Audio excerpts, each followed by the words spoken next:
G'day guys, Mac at the Outer Circle, and welcome to After the Episode number 2. Yeah, Sons of Horus. Good episode to do. The first 4 legions that were released in the Horus Heresy back in 2012? Let's say 2012, pretty certain, in fact it was 2012, end of 2012. We got the Sons of Horus, the World Eaters, Emperor's Children, Death Guard. All of those factions have really suffered from the power creep that's gone on with the Heresy since then.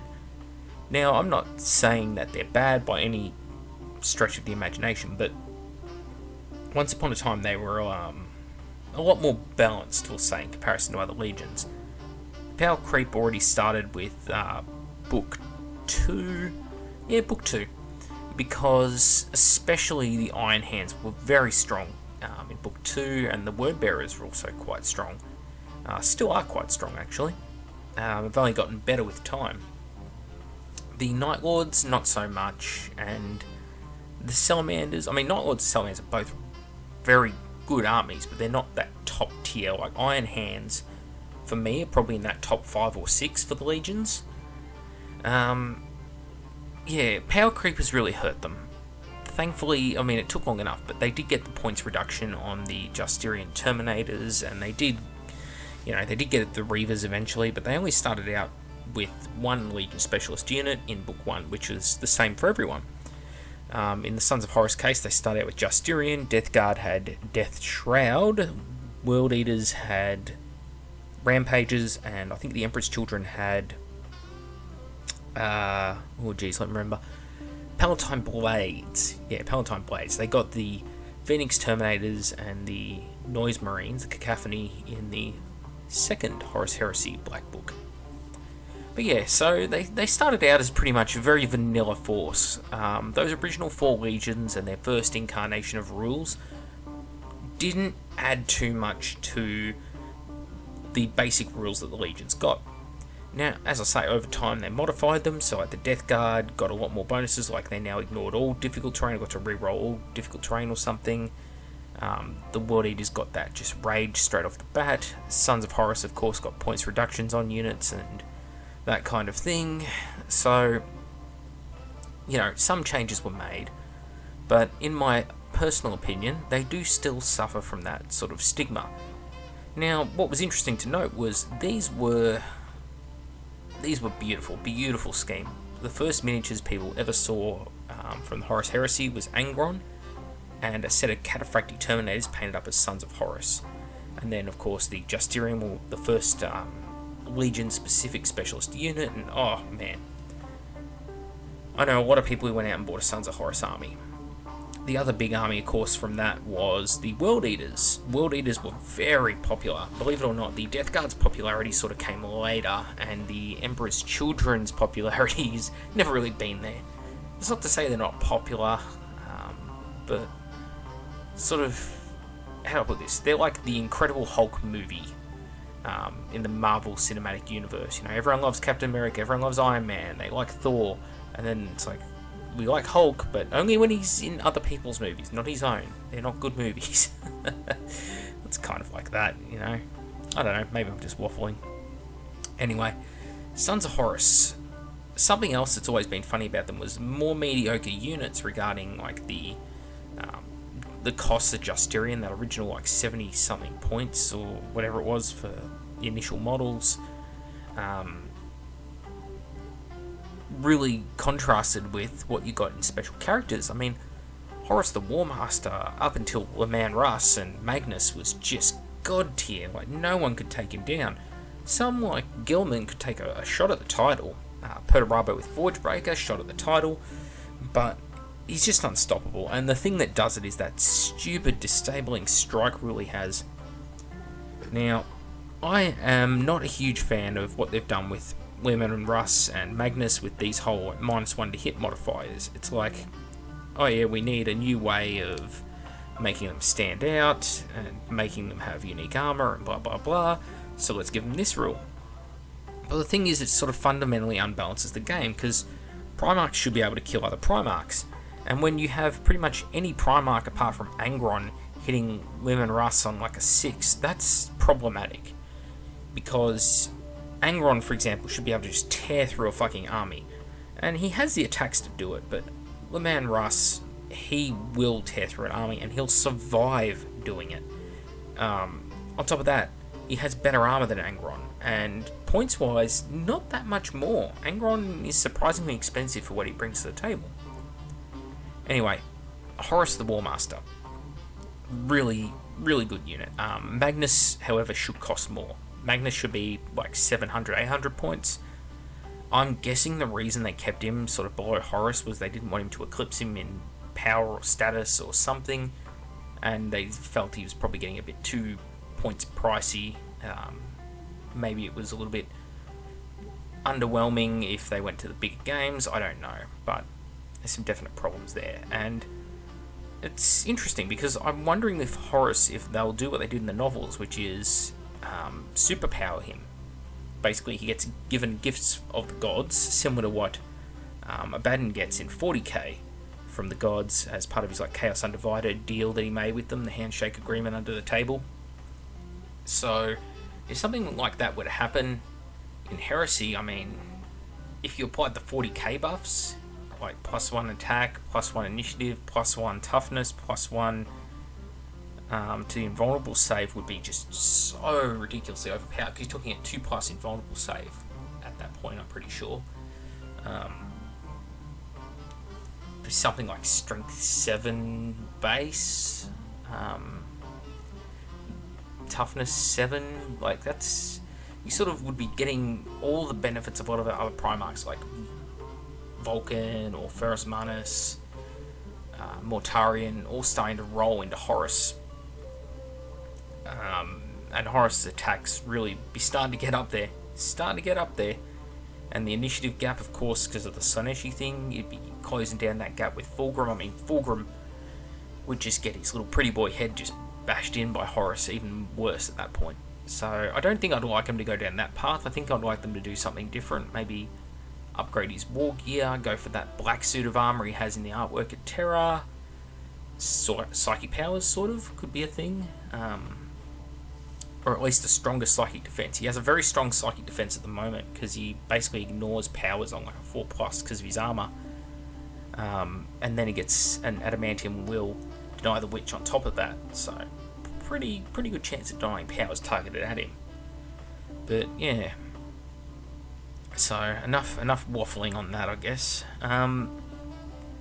Yeah, Sons of Horus and Death Guard are the sort of two unique traitor legions in that they actually get shit done in the Heresy. Perturabo is busy chasing his own objectives and goals more than anything. Same with Angron and Lorgar, who are too busy doing whatever it is they're doing over in the Ultramar Segmentum. Fulgrim is off doing unspeakable, horrible things involving objects, people, whatever. That's not a joke at the Emperor's Children's expense. That is literally something that happened in the novels. There were things put into places that they shouldn't go, we'll say. Interesting novel, that one. It's actually a short story. Reflection Cracked, I think it was called. Where Fulgrim gets sodomized by his own legion. What else? Death Guard. Yeah, so Horus falls on the Death Guard to do a lot of his dirty work for him. The Alpha Legion, completely untrustworthy. Night Lords, batshit insane, tied up fighting the Dark Angels and getting their ass kicked by the Dark Angels. So Horus sort of comes to rely on Mortarion a lot and get him to do a lot of his dirty work. And Mortarion resents this because he wants the top job. He wants to be the top dog, wants the top job for himself. Said it 10 times fast. And, yeah. It's an interesting dynamic. It's very big in Path of Heaven, the White Scars novel, because Mortarion actually says to Horus, he's like, you know, basically, why the fuck do I have to clean up the White Scars mess? And Horus is like, well, you know, what am I going to do? Use Fulgrim? Use Angron? Like, you know, like, you throw those guys at the Khan, what little sense they've got left there, the directionless beasts, they will not fly straight and true. So, yeah, I can see where Horus is coming from, but he really picked poorly, didn't he? I mean, he got those legions to his side, but he got crazy people, lunatics, morons, people who can't control their aggression. Like, look at Angron at the Istvan III massacre. Horus did the virus bombardment. He could have cyclonic torpedoed the planet or something, or all these different options, but no. Angron rushes down there in a fit of rage, and to be fair, manlyhood, and wants to give the Loyalists a sort of honourable death in hand-to-hand combat with him. So, obviously, Horus is like, oh, fuck's sake, well, I can't blow up the planet because I need Angron, I need his legion. So he just has to let him go, and they just lose so many troops that they didn't have to lose to the Loyalists because of Angron's actions. And of course this naturally pisses off Horus. And then you've got similar things happening like Angel Exterminatus, where Fulgrim and his vanity, he makes like the Iron Warriors build a stadium and an arena just so he can tell a fucking story, a fairy tale to Perturabo. Perturabo doesn't really appreciate this shit either, because Perturabo's got other things he wants to do, like break all the Imperial Fist fortresses, because, you know, he holds a bit of a grudge, we'll say. So yeah, that all promptly turns to shit, as you'd expect, and ends up with Fulgrim becoming a Demon Primarch, spoilers, and who knows where he goes to after that, right? Hasn't really been filled in yet.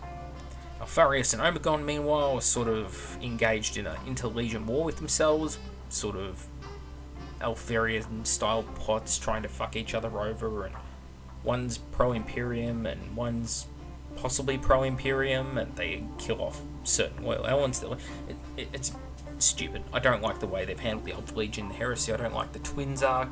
Some people do, and I think the Perpetual arc is probably the worst thing to happen to the stories. And some people disagree with that. Some people probably love the Perpetual arc. Perfectly fine. You know, I don't expect everyone to have the same tastes as me, so I'm not going to complain.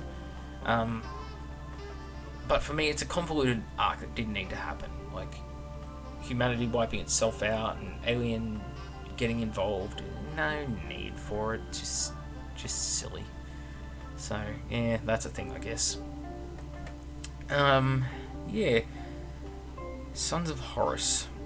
I'm working on an army for Colin, who's been on our show before, and people who join the Sunday Discord stream probably know him from there. Been doing Sons of Horus for him for a while, and I've gone for a Pride of the Legion army. Colin doesn't like being overloaded with rules, and I can completely understand where he comes from, because he doesn't get to play enough games in a year, and it's a bit convoluted and a bit confusing for him. He's not someone like me who sits there day in, day out, you know, having his YouTube channel and looking at this stuff. He's got other things to do with his time, and so I've been working on this army to help him out.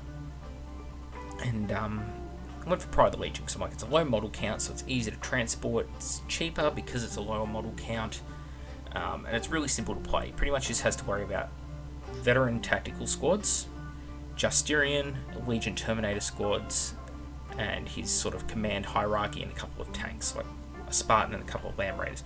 So that's like super easy to memorize, and it plays really well, believe it or not. What lets it down is objective gameplay, and I mean, it does alright with objectives. You've got 2 5-man Tartarus squads, they're scoring. A 10-man Cataphracti squad, scoring. You have a 10-man Legion Veteran Tactical squad, scoring as well. That gives you 4 scoring units, but that's it. And you've only got, 30 models on the table, give or take, plus, your HQs, of which, there's a Terminator Praetor or Terminator Armoured Centurion, Champion, Chaplain, whatever he likes, and of course his Praetor, Severus. So you've got this army where you've classic Sons of Horus, right? Your Terminators are going to struggle at times in close combat because they don't have all those awesome Legion rules of things like the World Eaters, the Blood Angels, Dark Angels, the Space Wolves, where they get like these constant passive bonuses. And his Merciless Fighters isn't going to come in handy. But he's got good morale, he's got pretty solid units all around, with an even mix of weapons, a lot of heavy flamers and anti-infantry stuff, so he can kind of combat the hordes. He's not going to get tied up by hordes too badly, hopefully, which is a good thing for him. It's a good thing for anyone, really. You don't want to be tied up by like squads of cheap bitch infantry like tech thralls and stuff like that in close combat, because they charge you, they negate your ability to capture, score, and kill more important things. And of course he's got some good strong HQs to supplement it. And with the vehicles, Land Raiders are a solid choice. They're dedicated transports for Terminators. So he can use those Land Raiders to fight other vehicles, of course. It's up to him how he upgrades them, but we've sort of got this working list for it, which I'm pretty happy with. And of course he does have drop pods and that kind of thing as an option as well if he wants to go down that path in the future, where he can do like drop assaults and that kind of thing. But I think they require a little bit more practice to perfect, and it's something he doesn't have the time for as someone who plays so little throughout the year. So rather than overload him with, you want to use this tactic and this, I've tried to stay away from that. Now the reason I use drop pods, however, in the getting started video is because, well, one, we haven't really looked at Dreadcores and drop pods and that kind of thing throughout the series much. But two, for those getting started and who are going to drop this serious money on the Heresy, I doubt they'll be playing few games. I think they'll try and get as many games in as they can, because it's that passion you get once you start playing, and you're like, oh, I want to play as many games as I can. I want to get my army out there. I enjoy this. I'm really passionate about it. I want to recreate the stories, play campaigns, and yeah, they will find a way of playing games. The Legion Dreadnought. I'll talk about Sculpts for a little bit. So, the Legion Dreadnought is not my favourite Legion Dreadnought by a country mile. I don't like the head, and I think the shoulder iconography is just it's coming on a bit too big and strong. You remember back to the World Eaters episode and the Death Guard episode, how I love those Contemptors. In fact, I think the World Eaters Dreadnought has cemented its place as my favourite Contemptor Dreadnought sculpt. This is just getting a bit over top. The detail is nowhere near as delicate, where before it was almost like etched brass. It was really fine detail embossed onto the surface. Now it's really starting to get big and clunky. You can see on this background image that I'm using at the moment from Forge World that it's really thick on his shoulder. Like, you compare it to the little symbols on the shoulders and the armour of the infantry around him and how fine and delicate those are. Compare them to the Contemptor, and it sticks right out. There is no reason why it couldn't have detail as fine as the infantry, so I don't know, got me stuffed. Justinian, on the other hand, are still my favourite Legion Terminator sculpt for the Heresy, and they're really basic. They're pretty much just cataphracti with additional spiky bits. And I suppose they got more of a Tartarus style helmet with the plume. I'm actually converting up a squad of them at the moment for my White Scars, a 5-man squad, by putting in like White Scars helmets and filing off the Sons of Horus specific little bits of detail with all the little eye symbols that they have on them. But yeah, overall, really good sculpt. And that's not to say I don't like the Death Shroud. I think the Death Shroud are great. I think the Tartarus are great. I think the Grave Wardens are pretty good. I'm a bit mixed on the Gorgons. Not a huge fan of the Siege Tyrants. I'll be interested to see how the Lernian Terminators pan out. The Varagia Terminators, of course, are terrible. But there is sort of one good sculpt in there, or at least one good face in there. And there's, of course, a few different Legion Praetors in Terminator armor. The Iron Hands have a good Praetor in Terminator armor.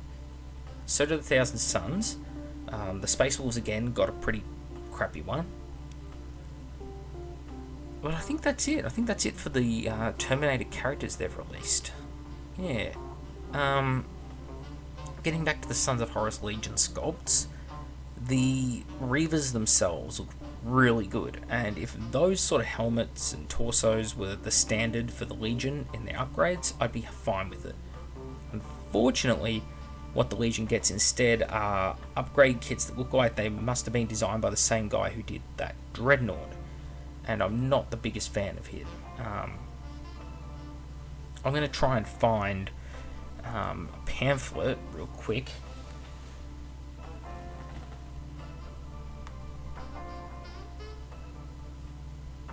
Yeah, no luck. I do have some of those Forge World catalogs floating around, the pamphlets. I don't know where I've put them, but in those pamphlets they actually used to have the sculptor. I'm still looking around the room. Sorry if my voice cuts in now.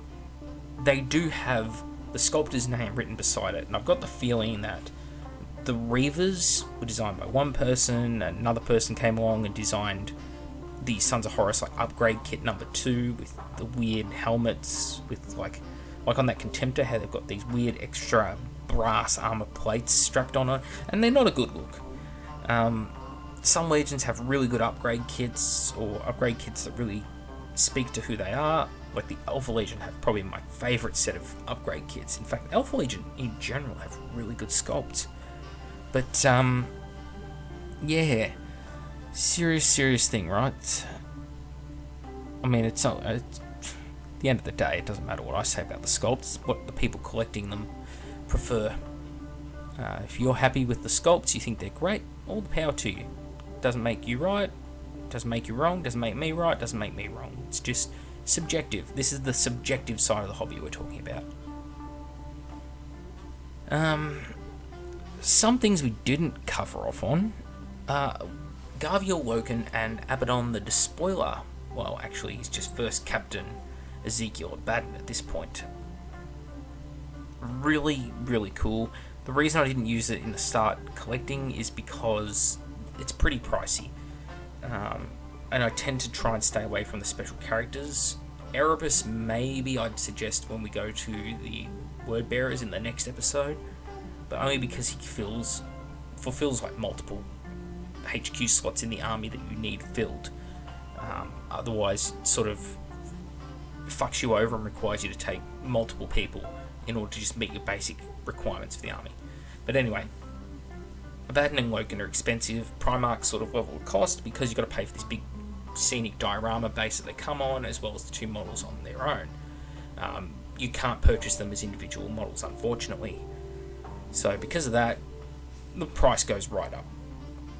That said, they both look fantastic. Everything that's great about the Justirian, Abaddon takes up to the next level. And of course, he does have some war gear options. You don't have to kit him out with the sword and fist. You can equip him with the sword and bolt gun. And he is so much better than his 40k sculpt, it's not funny. Funny thing, that 40k sculpt, it's been around since 2nd edition, and they haven't updated it. I wonder how long it's going to be until they update him for 40k, because he should really have a plastic kit similar to what Gilliman has. In fact, it's quite strange that they didn't lead off with Abaddon in 40k, in that new sort of scale they've got going, with this new plastic over-the-top armour and some sort of triumvirate. Instead, they've gone for like the giant demon princes. Seems strange when I think about it. But yeah, so Sons of Horus, all around good-looking sculpts apart from their upgrade kits, and the Dreadnought's a little bit mediocre, but it's still way better than that Celts Dreadnought. They're a harder legion to play because their buffs are not passive buffs.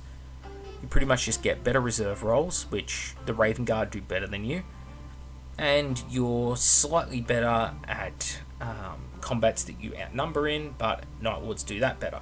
So you just sort of got a bit of a Night Lords and Raven Guard theme, like creeping in on you. But that's about it. Like, they're just weaker versions of their rules as legions. And with that handicap that you will not take Sons of Horus as allies because they're just not worth taking.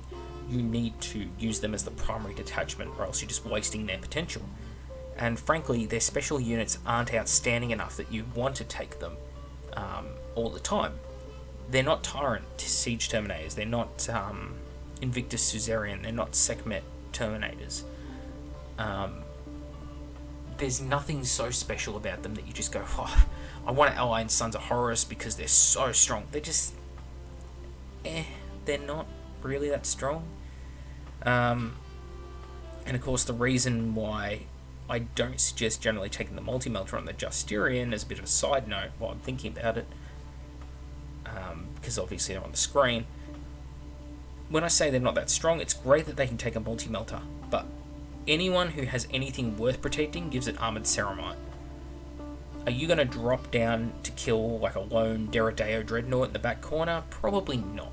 It's a waste of your Justirian squad to do that.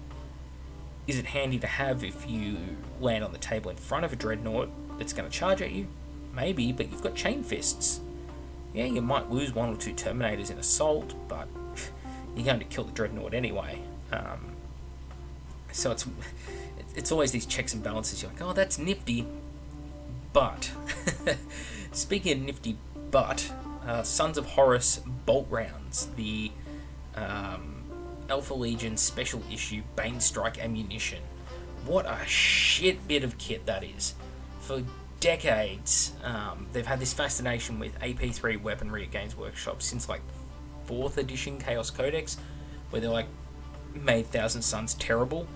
And they're like, yeah, AP3 bolt guns are so good, and they up the points on models to like 24 points a piece and that. And it's something that the Sons of Horus and the Alpha Legion have now, where it's like, yeah, you can have rending bolt guns that aren't even rending, and they've got shorter range, and you can't even put them on the units you want to. And it's like, why would I take that? That's fucking horrible.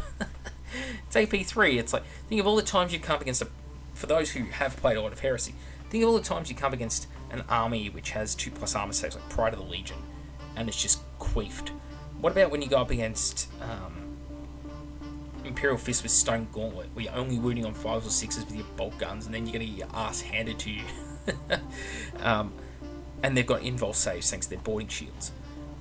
What happens if you come up against something like the Mechanicum, where you're going to shoot these short-ranged AP3 shells at them, and then like Vorax or Castellax, that kind of thing, are now within range of you, and they're going to charge straight down your throat. I mean, you only wound them on 6s anyway. So it's like, if I got 10 guys 18 inches, or let's just say more than 9 inches, more than rapid fire distance away from a squad of 3 Castellax, and you're probably not too dissimilar in points, not as extreme a difference in points as you think, probably only about 80 points in it, if that. So a 10-man Reaver squad starts firing their Bane Strike bolters at a 3-man Castellax squad. So out of that 10 shots, you're going to get about, say, 7 hits. From that, you get 1, maybe 2 wounds on the Castellax, and they're going to use their Adamantic Shielding, which is going to give them an invul save.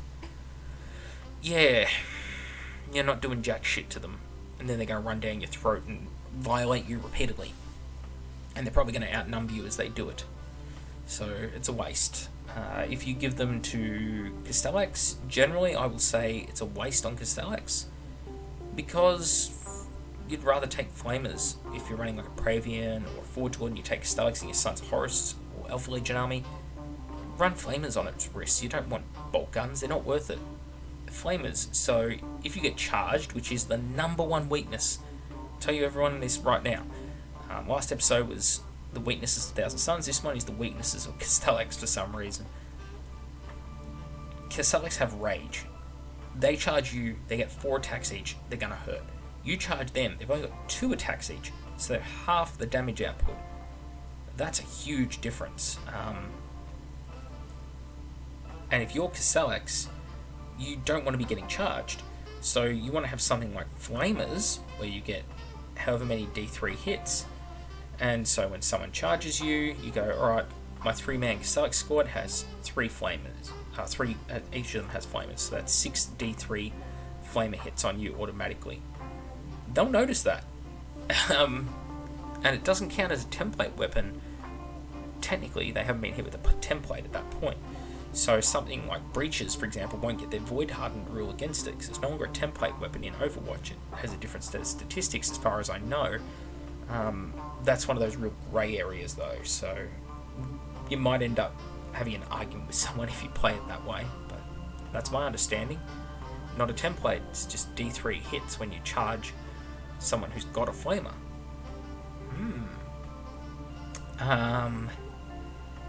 Yeah, Bane Strike ammunition shit.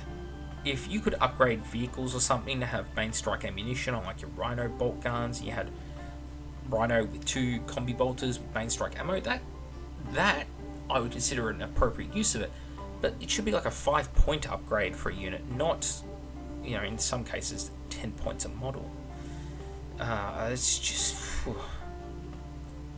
Again, like Fear before it, and Soul Blaze, and other really, really mediocre special rules, whoever writes these rules has it in their mind that these are really effective rules. For whatever reason, they once played a game or something where like Fear went off every turn or something, and they just rolled through the opponent, and they're like, fuck man, Fear's amazing. Forgetting the fact that it only goes off like 1 in 8 times you have to roll for it. So they've assigned these arbitrary values to these rules, and Bane Strike is one of those, where it's like you fight Militia, they don't care if you shoot them. You fight Imperial Knights, they definitely don't care if you shoot them. You fight Custodes, well, 2+ armor saves, they don't care. You fight other legions who have like 2+ units, like Templar Brethren, Invictus Suzerain, Terminators, they don't care. You're no better than firing normal bolt guns, but you've paid this massive points premium for it, so that kind of sucks. If there was a way of getting like a permanent AP3 on like heavy bolters or something, like the way that you have nucleic acid rounds for the Dark Angels, that would be decent. That would be worth taking, and you'd see some fucking diversity in what people take in like their Legion heavy support squads, for example. But the only time you pretty much see heavy bolters in the Heresy, I'm not saying this is exclusive, like you never see heavy bolters, but most of the time when you see them, they're on Dark Angels because of that nucleic acid rounds. But you go out and you look at other armies, there might be some, say, Imperial Fist army because they've got, better bolt guns, hey, that +1 ballistic skill they get when they fire bolt weapons, but generally you just don't see them. They're just not worth taking for a lot of people. Which is a shame, they're one of those weapons like the autocannon that should be a lot more prevalent, but they just fit into this niche where it's not enough shots or not strong enough. Like an assault cannon has 4 shots, strength 6, rending. That is like the trifecta of good, because you get more shots than a heavy bolter.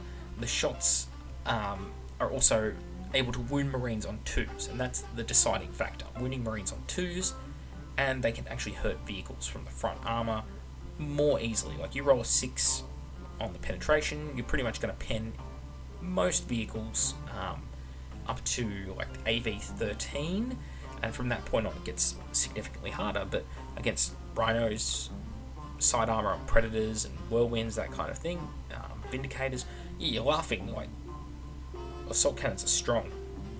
Auto cannons, on the other hand, they suffer from strength 7 but only 2 shots and no rending. So it's like, what should you rather? Slightly higher strength or rending and twice the amount of firepower? Well, I'd rather twice the amount of firepower and rending. That's going to pay off for me more. Like generally, if all 4 shots hit, well, I'm generally going to wound with all 4 shots, and out of that, I'm likely to get 1/6. So that's much better trade-off than an equal chance to hit with autocannons or something.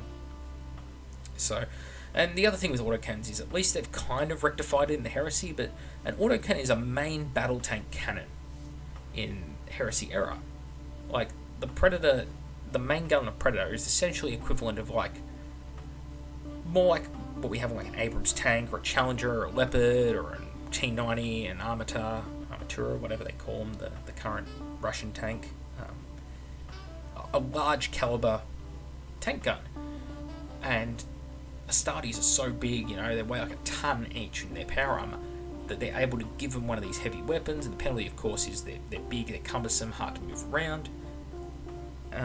Whereas rules-wise, they sort of treat it more like a 25mm Bushmaster cannon or a 30mm cannon, like something off a helicopter or an aircraft of some type, or a light armored vehicle, like a Striker, something like that. Maybe a more apt comparison would be something more in the 50mm range, but yeah, it's this weird thing where you get that 2 shots, there's no like rending, that kind of thing, and they kind of try to fix it by giving 4 shots to Predators in 30k. They call it a Predator cannon, and yeah, it's better, but I don't think of it as a tank gun. If they brought back like 2nd edition autocannon rules where they had like a template effect basically. They had an area effect. It was a 2-inch blast, so 2-inch radius. So you'd find the model that you hit, the target that you hit, and then it's a 2-inch radius around that model. Everything gets hit. So if they gave like an autocannon's small blast, that would make them a lot better of a weapon. Downside, of course, is when you fire those autocannons and you go for frag mode to kill off like infantry or something, or you fire that frag mode to kill off infantry, it slows the game right down. It's one of the only downside templates. It slows the game right down to use them. That said, you get that same problem with missile launchers. With firing frag missiles, they slow the game right down, especially if you're like me and you fire 10 of them and it makes Stone Gauntlet. Oh geez, that's a slow process, because I did that to Michael Cantrell from the Eye of Horus. I fired, what do you think, full 10 siege turrets, so 20 frag missiles, so I had to do 20 scatter rolls, and because they were breaches, and they were toughness 5, so I had to roll 5s to wound, and then they were breaches, so he got 3+ saves, re-rollable because of void hardened armor, and then feel no pain on top. That was a long shooting turn between us, but it was pretty funny. I had shred as well from my warlord trait, so I got to re-roll the wounds, and we had a good game, and he kicked my ass that game. Because dirty Imperial Fists, how's this? More sidetracking. Spartan tank with a squad of Stone Gauntlet Marines inside with all the shields, and a Praetor, which was campaign hardened Praetor, so he was like almost a Primarch in stats and war gear. Ridiculously strong. The one downside of coming into a campaign in the middle, right? So this squad jumps out, and it was a relic mission. For some reason we were playing the fucking relic in 30k. He jumps on the relic, they pick it up, they hop back inside the Spartan, and the Spartan fucks off. It's a flare shielded Spartan, it's like armor 15 on the front, like nothing pretty much can hurt except my graviton cannons. And I mobilize it, and he's got the relic inside. I can't get to that relic until I blow up that tank, and he's too far away for me to use my artillery on. So I outflanked Vorax, and the Vorax are running up, we're going to get into this tank, and he's like, nah man, I'm going to stop you. He hops out of the tank with his breaches, and this is the epicness of 30k. Breaches, kick-ass Praetor, and Primus Medicae or Apothecary that he had attached to them, and charges my Vorax. And I'm like, fuck, Vorax are going to mince these guys. I've had 5 Vorax and a Praevian. I was so wrong, because his buffed out Praetor had like 7 attacks, hitting on 3s, Master Crafted as well. So he hit me with like 6 of the attacks, and then had like preferred enemy or some shit on because of his campaign bonuses, and every time he rolled a 6 just instant killed a Vorax. So it's like 2 Vorax just died to him in the end. Another one got wounded, so I'm down to like 3 Vorax. I haven't even struck a blow yet. Then his Apothecary swings and he kills like another Vorax. I'm down to 2 Vorax and my Praevian Consul. So I'm like, okay, finally, initiative 4 step. My Vorax, they core away at the breaches. Breaches, they got 5+ invols in close combat, and the 5+ feel no pain. So they sort of tank it. And then he's like, okay, I'm going to use melter bombs on you. And proceeds to just plant melter bombs all over my Vorax and just melt them into a new dimension.